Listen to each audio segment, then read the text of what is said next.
हरियाणा की हर अपडेट के लिए बेल आइकन दबाएं और सब्सक्राइब करें STV हरियाणा न्यूज। नमस्कार, खबर गर्म है में आपका स्वागत है। आपके साथ मैं हूं खालिद हसन।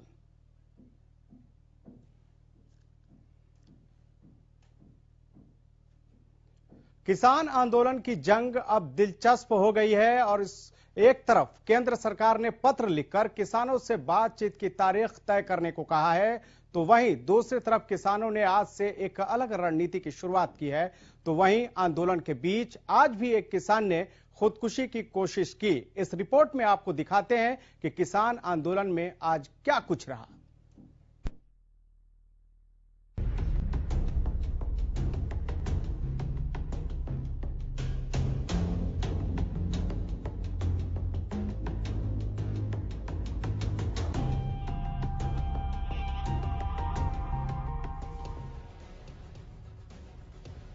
दिल्ली की सीमाओं पर किसानों का आंदोलन 26 दिनों से जारी है, लेकिन समाधान की आस कहीं से दिखाई नहीं दे रही।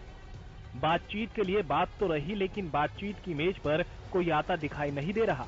हालांकि एक बार फिर केंद्र ने किसानों से बातचीत के लिए तिथि तय करने की अपील की है। इस बीच किसानों ने आंदोलन को तेज करने के लिए दिल्ली से सटे बॉर्डरों पर आज से रोटेशन अनशन की शुरुआत कर दी है, जिसके तहत पहले दिन 11 किसान भूख हड़ताल पर है और जैसे ही 24 घंटे की मियाद पूरी होगी, किसानों का दूसरा ग्रुप भूख हड़ताल शुरू कर देगा, ताकि कृषि कानून की वापसी को लेकर सरकार पर दबाव बनाया जा सके।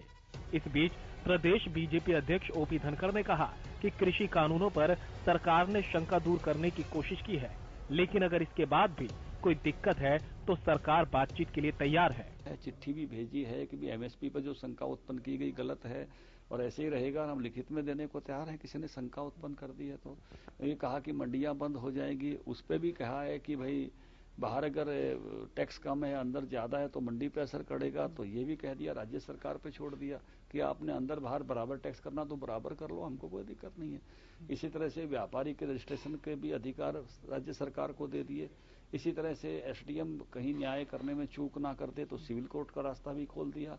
एक शंका जो जता रहे थे कॉन्ट्रैक्ट खेती करेंगे तो व्यापारी हमारी जमीन ले लेंगे, उस पर भी कहा है, पहले भी कानून में साफ, सौदा जो है दूध का हो सकता है, भैंस का नहीं हो सकता, ये बिल्कुल स्पष्ट तौर से कहा है। तो उत्पाद का कॉन्ट्रैक्ट हो सकता है, जमीन का नहीं हो सकता, ये बिल्कुल क्लैरिटी के साथ बताया गया है। तो इस नाते से ये सारी बातें बहुत खोल के रख दी हैं। और उसके बाद भी केंद्र सरकार ने कहा है कोई मुद्दा बचा है तो आप बात कर लीजिए, अभी भी खुले हैं, कल भी अमित शाह जी ने कहा है। तो मुझे लगता नहीं कि कोई चीज ऐसी बात है जिस बात के बारे में कोई शंका अब बची हो। तो किसान संगठनों को भी ये सारे समाधान जो है दिए गए हैं और उस नाते से अब मैं तो ये मानता हूं कि जो आंदोलन ताकत के साथ करना अपनी एक ताकत होती है, वो आंदोलन को समेटना भी एक ताकत होती है। वहीं अब किसानों के समर्थन में बीजेपी के अंदर से ही आवाज बुलंद होने लगी है। बीजेपी नेता और पूर्व केंद्रीय मंत्री चौधरी बीरेंद्र सिंह ने किसान आंदोलन को समर्थन करते हुए कहा कि जब तक सरकार और किसानों के बीच भरोसा कायम नहीं होगा तब तक बात बनने वाली नहीं है। उन्होंने कहा कि छोटू राम का नाती होने के नाते मेरा फर्ज है कि मैं किसान की लड़ाई में साथ दूं। ये बात उन्होंने चौधरी छोटू राम विचार मंच की ओर से आयोजित गोहाना अनाज मंडी में किसानों के समर्थन में चल रहे धरने के दौरान कही। 400 यूनियन, बात भी सही है, 400 यूनियन का कौन संभालेगा, लेकिन फिर भी जब इकट्ठे होके आए हैं, इसका मतलब 400 यूनियन इस बात से तो सहमत है ना कि भाई हमारी जो मांगे हैं उन पे फैसला करो, तो उसी चीज को लेके वो आगे बढ़े। और सरकार जो ये कहती है कि हमने 8 पेज की चिट्ठी लिख दी, ये है वो भी कहें कि भाई आप बात करो, ये चिट्ठी को भी छोड़ो, बात करो, डायलॉग शुरू करो। डायलॉग तब होगा जब विश्वास पैदा होगा, वरना तो 6 राउंड का डायलॉग हुआ नहीं। वहीं पलवल के नेशनल हाईवे 19 पर अट्टोहा चौक पर कृषि कानूनों को रद्द करवाने और MSP पर कानून बनवाने के लिए चल रहा किसानों का धरना 19वें दिन भी कड़कड़ाती ठंड के बीच जारी रहा। दिन प्रतिदिन बढ़ रही ठंड और सर्द हवा भी किसानों के मनोबल को कम नहीं कर पाई। वहीं अब किसानों ने धरना स्थल पर 24 घंटे की सांकेतिक भूख हड़ताल भी शुरू कर दी है।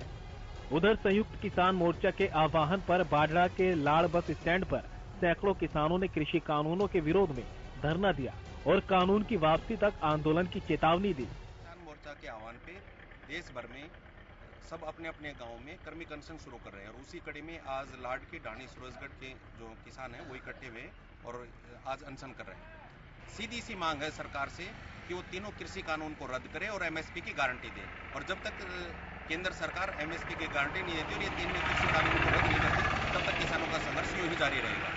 वहीं किसानों को समर्थन देने का सिलसिला भी जारी है। आज गोहाना से किसानों का जत्था सिंघू बॉर्डर की ओर रवाना हुआ, जिसमें किसान खाने पीने का राशन के साथ साथ आग जलाने के लिए लकड़ियों के उपले अपने साथ लेकर गए, ताकि धरने पर बैठे किसान ठंड से खुद को बचा सके।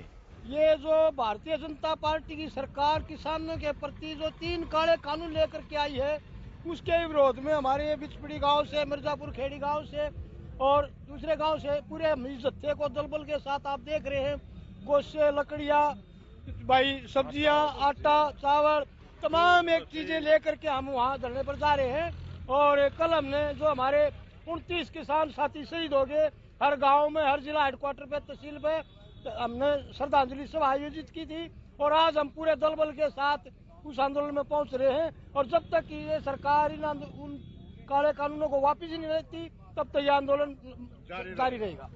उधर आंदोलन के 26वें दिन कुंडली बॉर्डर पर उस वक्त अजीब स्थिति पैदा हो गई, जब धरने में शामिल होने आए एक बुजुर्ग किसान ने जहर खा लिया।